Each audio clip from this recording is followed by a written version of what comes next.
एक दिन गांव में अर्जुन नाम का एक युवक आया।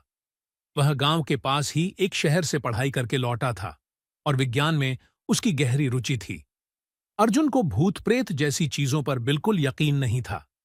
जब उसने गांव के लोगों से भूत या हवेली की कहानियां सुनी तो वह हंस पड़ा और कहने लगा, यह सब मन का वहम है।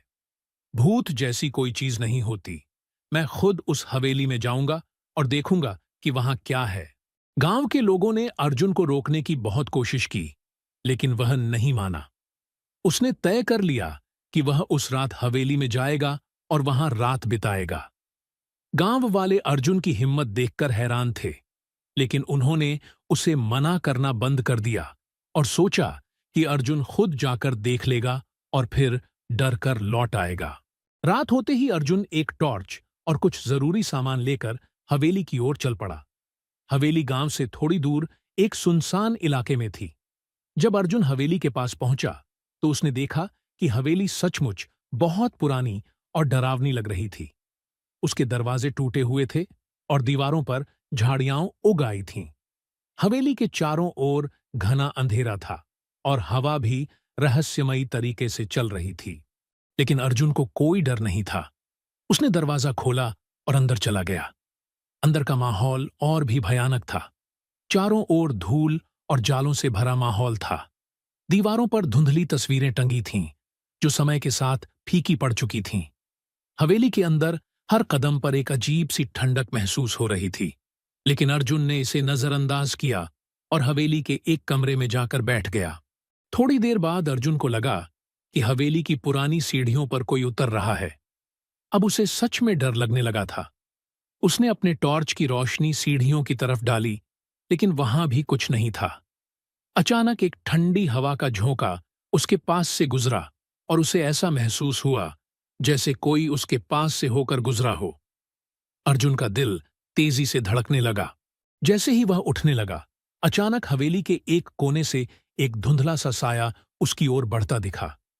साया धीरे धीरे अर्जुन के पास आ रहा था। अर्जुन का शरीर कांपने लगा और उसकी सांसें तेज हो गईं। वह अब समझ चुका था कि कुछ तो जरूर गलत है। साया उसके बिल्कुल पास आ गया और उसने अर्जुन के कान में कुछ बुदबुदाया, लेकिन शब्द समझ में नहीं आए। अर्जुन ने डर के मारे दौड़ना शुरू कर दिया, लेकिन हवेली का दरवाजा अचानक बंद हो गया था। अर्जुन ने पूरी ताकत से दरवाजा खोलने की कोशिश की, लेकिन वह हिल नहीं रहा था। तभी उसे हवा में एक औरत की चीख सुनाई दी। चीख इतनी भयानक थी कि अर्जुन की हिम्मत जवाब देने लगी। उसे समझ में नहीं आ रहा था कि क्या करे। उसने अपनी टॉर्च को चारों ओर घुमाया, लेकिन अंधेरे में कुछ साफ नहीं दिख रहा था। फिर अचानक हवेली के एक पुराने आईने में एक छाया उभरने लगी।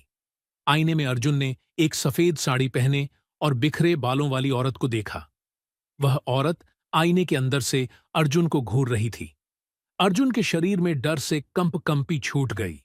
तभी दरवाजा जोर से खुला और हवेली के बाहर से रोशनी की एक किरण अंदर आई। अर्जुन ने बिना एक पल गंवाए दरवाजे की ओर दौड़ लगाई और बाहर निकल आया। वह बुरी तरह हाँफ रहा था और उसका शरीर पसीने से भीग चुका था। गांव लौटने पर अर्जुन ने लोगों से कहा, मैंने अपनी आंखों से देखा, उस हवेली में कुछ अजीब है। वहां सचमुच कुछ गलत है। अब अर्जुन भी भूतिया हवेली की सच्चाई को मान चुका था। उस दिन के बाद वह कभी उस हवेली की तरफ नहीं गया और गांव वाले उसे उस घटना की याद दिलाते हुए कहते, कुछ रहस्य अनसुलझे ही अच्छे होते हैं। सीख, हर रहस्य को सुलझाने की कोशिश नहीं करनी चाहिए। कभी कभी डर में भी सच्चाई छिपी होती है।